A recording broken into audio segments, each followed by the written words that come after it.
స్వాగతం అండి ఛానల్లోకి అందరికీ. నా పేరు సుజాత. మరి గత కొన్ని రోజులుగా మనం లాల్ బహదూర్ శాస్త్రి గారి గురించి చెప్పుకుంటున్నాం. మరి ఈరోజు ఎపిసోడ్లో ఏంటంటే ఒక సంఘటన లాల్ బహదూర్ యొక్క చాకచక్యాన్ని నేర్పడతానని మనకు తెలియజేస్తుంది. అదే అలహాబాదు క్లాక్ టవర్ సంఘటన. ఏంటి క్లాక్ టవర్ సంఘటన అంటే, అలహాబాద్లో ఉన్న క్లాక్ టవర్ మీద కాంగ్రెస్ జెండాను ప్రతిష్ఠింప చేయాలని కార్యకర్తలు, విద్యార్థులు అందరూ కూడా నిర్ణయించుకున్నారు. కానీ ఎవరికీ ఆ పని సాధ్యం కాలేదు. క్లాక్ టవర్ దగ్గర బ్రిటిష్ గవర్నమెంట్ గట్టిగా బందోబస్తు చేసింది. పోలీసులు ఎవరిని ఆ చుట్టుపక్కలకి రానియడం లేదు. వచ్చిన వాళ్ళే లాఠీలతో చెదరగొడుతున్నారు. ఇక ఇలా లాభం లేదనుకుని గ్రూపులుగా వెళ్ళడం మొదలుపెట్టారు. అది కూడా సఖ్యం కాలేదు. పోలీసులు లాఠీచార్జీ చేసి ఆ దరిదాపులకు కూడా జనాన్ని రానియడం లేదు.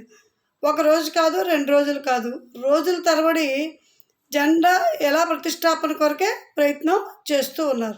కానీ అది సాధ్యం కావడం లేదు.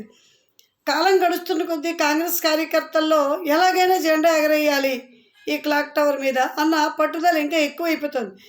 కార్యకర్తలందరూ కలిసి సలహా కోసం శ్రీమతి అరుణ అసఫ్ అలీ సోదరి అయినటువంటి పూర్ణిమ బెనర్జీ దగ్గరికి వెళ్ళారు.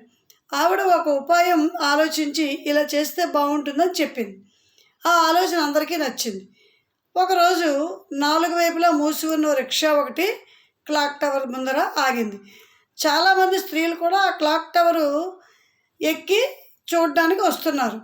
అక్కడి నుంచి అలహాబాద్ పట్టణం చూడడానికి చాలా అందంగా కనిపిస్తుంది ఆ క్లాక్ టవర్ నుంచి. అందువల్ల ఎంతోమంది యాత్రికులు క్లాక్ టవర్ ఎక్కి చూసిపోతూ ఉంటారు. ఈ బురకా వేసుకున్న ఒక స్త్రీ సరాసరి క్లాక్ టవర్ మెట్లెక్కి లోపలికి వెళ్ళిపోయింది. ఎవరో స్త్రీ చూడడానికి వచ్చింది అని పోలీసులు ఆమెని అటకాయించలేదు. 5 నిమిషాలు గడిచింది. క్లాక్ టవర్ మీద త్రివర్ణ పతాకం రెపరెపలాడింది. కాపలాగా ఉన్న పోలీసుల్లో సంచలనం మొదలైంది.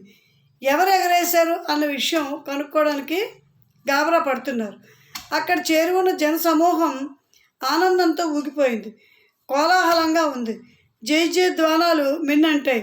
భారత్ మాతాకి జై అన్న నినాదాలు నలుదిక్కులా వ్యాపించాయి. మరిన్ని వివరాలు రేపటి ఎపిసోడ్లో చెప్తాను.